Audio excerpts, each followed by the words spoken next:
श्री स्वामी समर्थ. तेल गरम झालेलं आहे, त्यात घालून घेतले मी 2 चमचा हरभऱ्याची डाळ. मी करत आहे आंबट भात.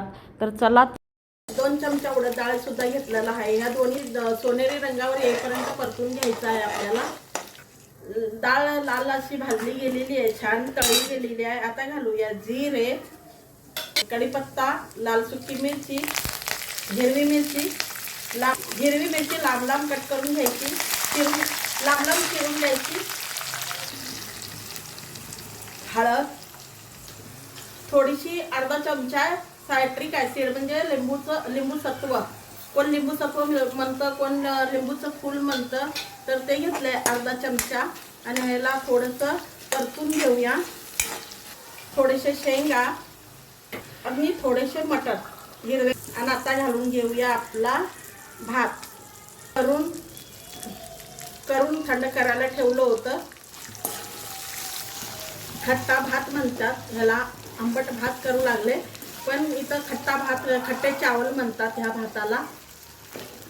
छान लागतो, एकदा ट्राय करा. पण शेंगा आहे ना, जेव्हा आपण भात करायला ठेवतो ना, त्या टायमाला त्या भाताबरोबर शिजून घ्यायचं अर्ध कच्चं शेंगा.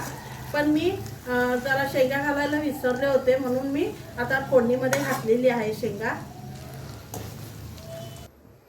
भात करायचं, त्याला थंड करून घ्यायचं. किंवा रात्रीचा भात असेल किंवा सकाळचा भात असेल, संध्याकाळी आपल्याला काही नाश्ता करायचा असेल तरी बी तुम्ही भाताचा वापर करून असा फोडणीचा भात तयार करू शकता. म्हणजे ह्याला आंबट भात म्हणतात, खूप छान लागतो.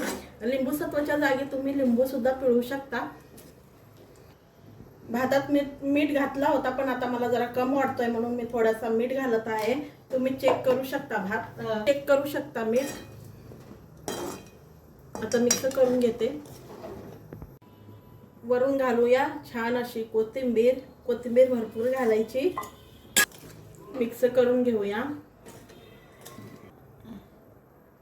गॅस बंद करून घेऊया. आपला झालेला आहे आंबट भात. तर चला तर या नाश्ता करायला. हा बघा भात. पोहे वाटतो की नाही, पोहे खाण्यापेक्षा, उपमा खाण्यापेक्षा कधी तरी म्हटलं तर छान वाटतं.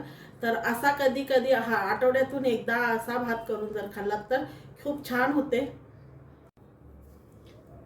कशी वाटली ही रेसिपी? छान वाटली तर लाईक शेअर जरूर करा. तर चला तर या नाश्त्याला आठवड्यातून एकदा तरी करून पहा, छान लागतो हा भात. एक नवीन व्हिडिओ सोबत भेटूया.